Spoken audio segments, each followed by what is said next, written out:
Good evening and welcome back to Sports Talk ATL. I am Chase Earl, joined by Alex, where we got a great show. We're going to do some bold predictions for the Braves. We're going to talk about a weird Bleacher Report, which is almost a just stop tweeting about tanking for Caleb Williams. I mean, do they just not even know what's going on in Atlanta? Clearly, they aren't paying attention. But we're going to start off with the rumors surrounding Pascal Siakam. He apparently doesn't want to play anywhere.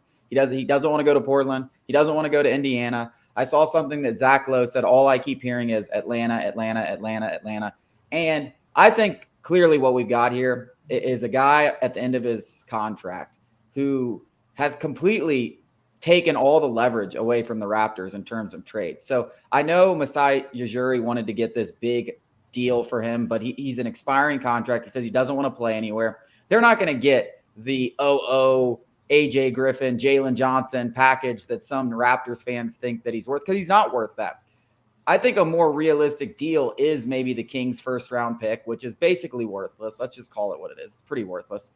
DeAndre Hunter, Clint Capella, DeAndre Hunter, Sadiq Bey, like something like that. Like I think that's a more realistic trade package. And at that point, I'm doing it. And even if you can flip Clint Capella for a first round pick or something, which is probably what it's going to happen. Like a third team comes in, they give the first round pick to them, and the third team takes Clint Capella.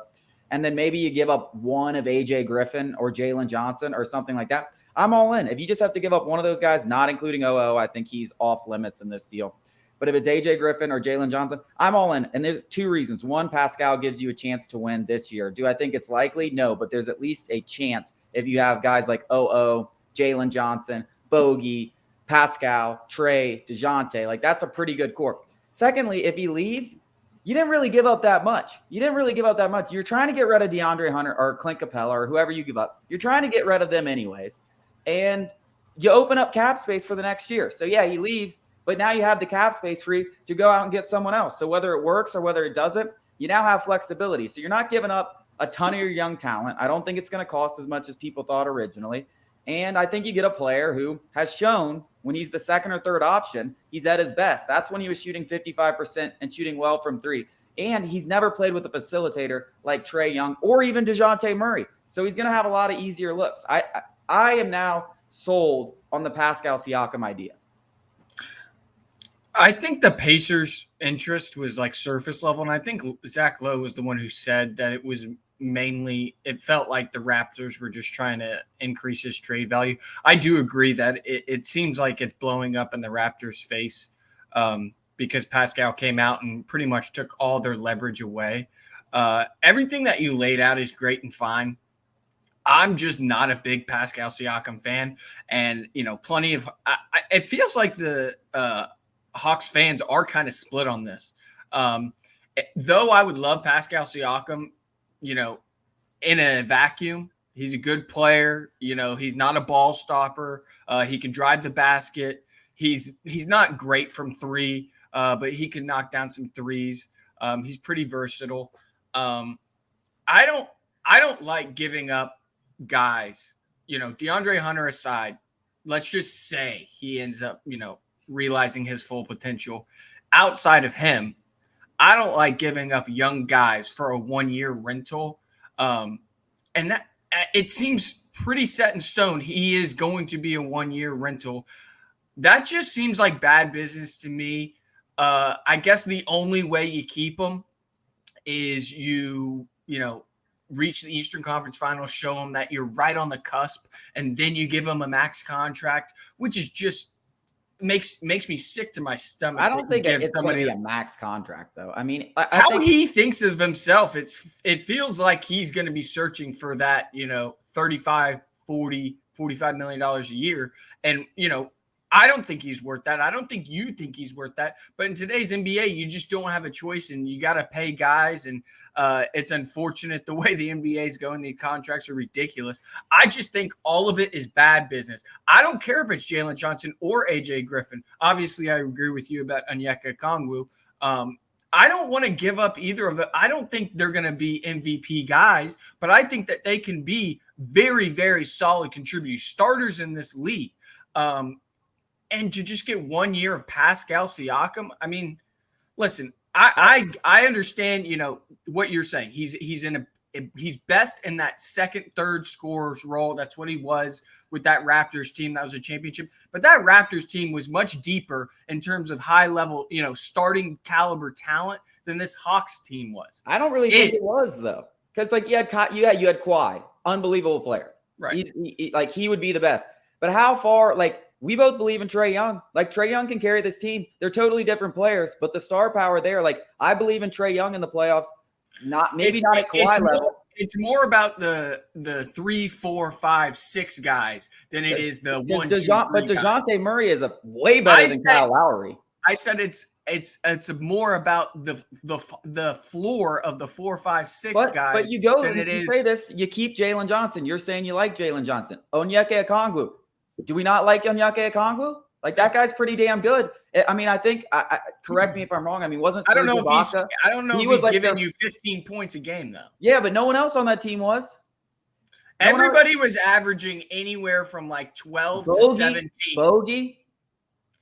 Listen, I just am not a Pascal Siakam fan. I don't get the hype. You're keeping these guys. And listen, if it takes the Clint Capella and you give him a first-round pick, you give away a first-round pick, maybe you give another first-round pick. I don't give a crap about these first-round picks. And people can be like, whatever. You got to roll the dice occasionally. And listen, if he stays or whether he doesn't, you open up cap space, you figure it out.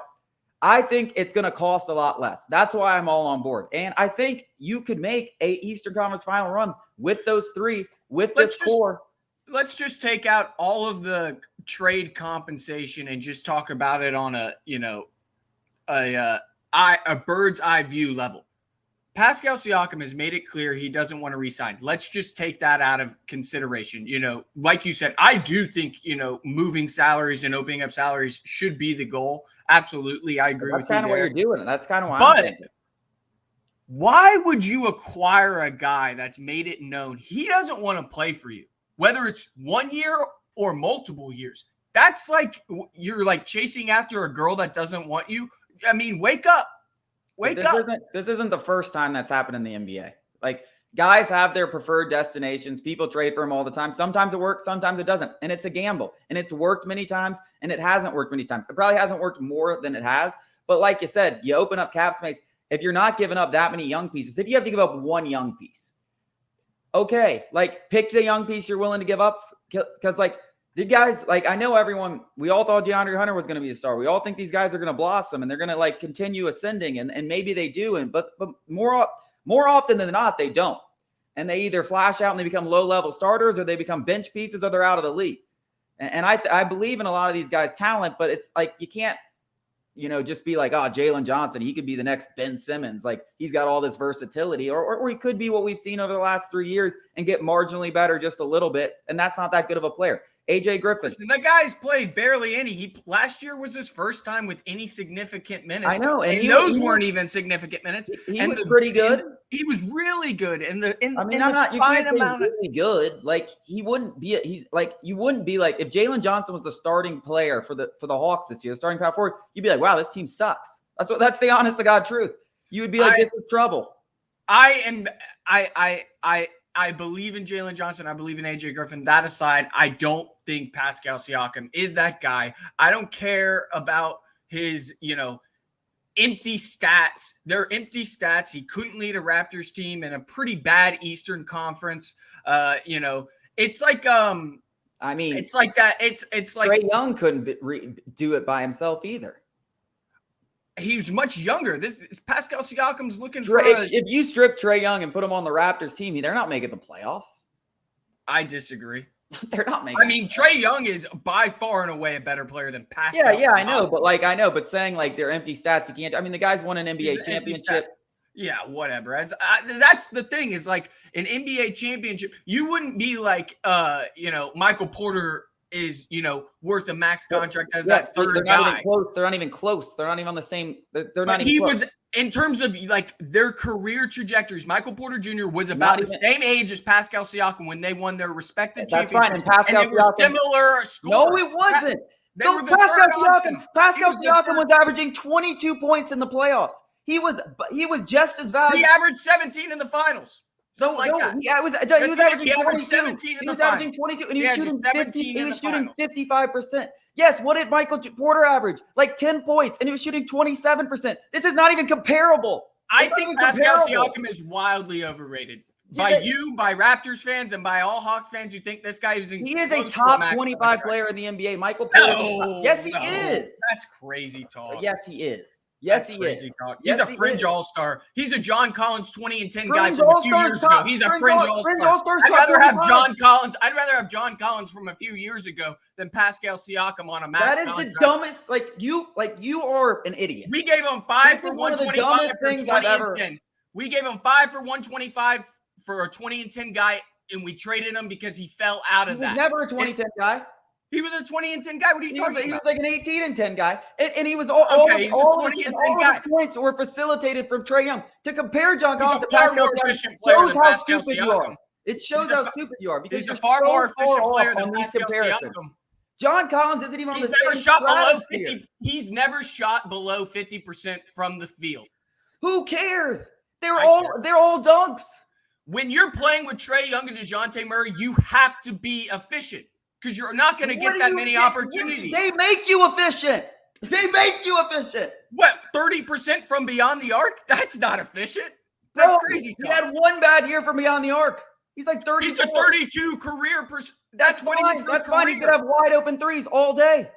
He's going to shoot better than John Collins. He played with Fred VanVleet and Kyle Lowry, and I'm not saying they're even close to Trae Young or DeJounte Murray, but he wasn't playing with bums at the point guard position. Fred VanVleet is about as worthless as a passer as you can find. Please stop. John Collins compared to Pascal Siakam. This is from 3 years ago. I can't even believe you just compared those two. Like this is why you don't want him. This is why you don't want him, because you are so far off from what do you think he is. He is so much better than John Collins. We are like, I can't even believe we're having this conversation.